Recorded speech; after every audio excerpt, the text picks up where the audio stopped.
Happy Thanksgiving week, Daily Dosers. So glad you're joining us for this Monday. I'm filming this ahead of time because on this Monday morning, my family and I are flying to Oklahoma. It's our annual pilgrimage. I don't have any family left in Texas anymore, but mom and dad are up there living with my sister. My brother's coming from the Kansas City area. Sister-in-law's coming up. Nephews and nieces. There should be about 28 Brown family hitting Shawnee, Oklahoma, which means the circus is in town, and it should be quite a spectacle.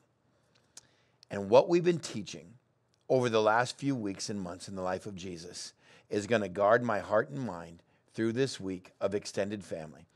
And I want to leave you an encouragement that you're going to pick up on the rest of our daily doses this week with those that you may come in contact this week that are different than maybe those that you live with on an everyday schedule or basis.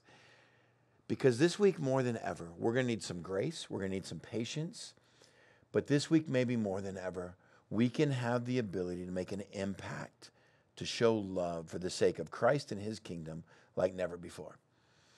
I know for my family, we're scattered all across the board in our beliefs, in our lifestyles, in our behaviors, in our ideologies. Well, I'll just leave it at that. It's a crazy circus. I love being a part of the Brown family, but it's going to be a wild, wild west out in Oklahoma. And I'm going back to the upper room. I'm going back to what Jesus has specifically told us, and that is this.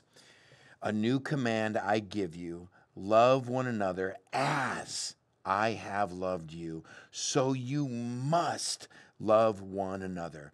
By this, everyone will know that you are my disciples if you love one another.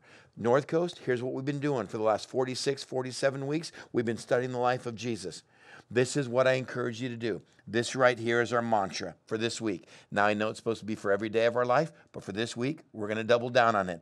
You must love your family, your extended family, your relatives, your friends, your neighbors, whoever you're going to come across this Thanksgiving week, as Christ loved us. By this, people will know there's something different about you. It's an unordinary love. It's an extraordinary, extraordinary love. It's not a natural, it is a supernatural love. It's not just the way he loved us, but he has left of his spirit so that love can truly be in us and through us. And this last weekend, Sunday, we saw the crucifixion of Jesus. And Luke tells us the story of the two guilty parties that hung on his left and hung on his right. And one realized that he truly was the Son of God and asked for repentance. And it wasn't a message that Jesus taught on the cross. It wasn't a sermon that Jesus gave. He watched how Jesus was unfairly treated, tortured, tormented, mocked, beaten, spit upon, and died. And that was the sermon that he needed to see. And by that, this thief on the cross says, truly, you are the Son of God.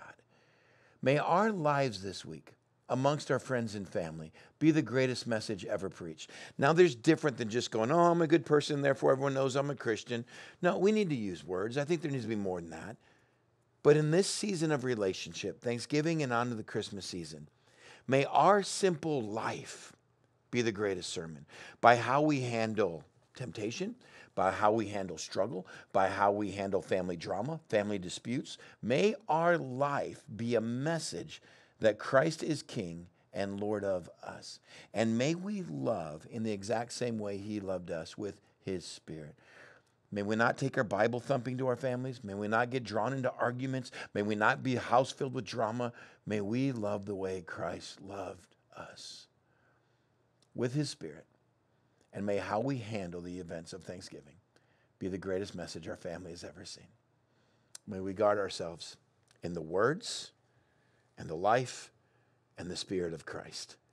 May that be what we hold on to. And the rest of the daily doses this week are going to give you encouragement on how to live it out and walk it out.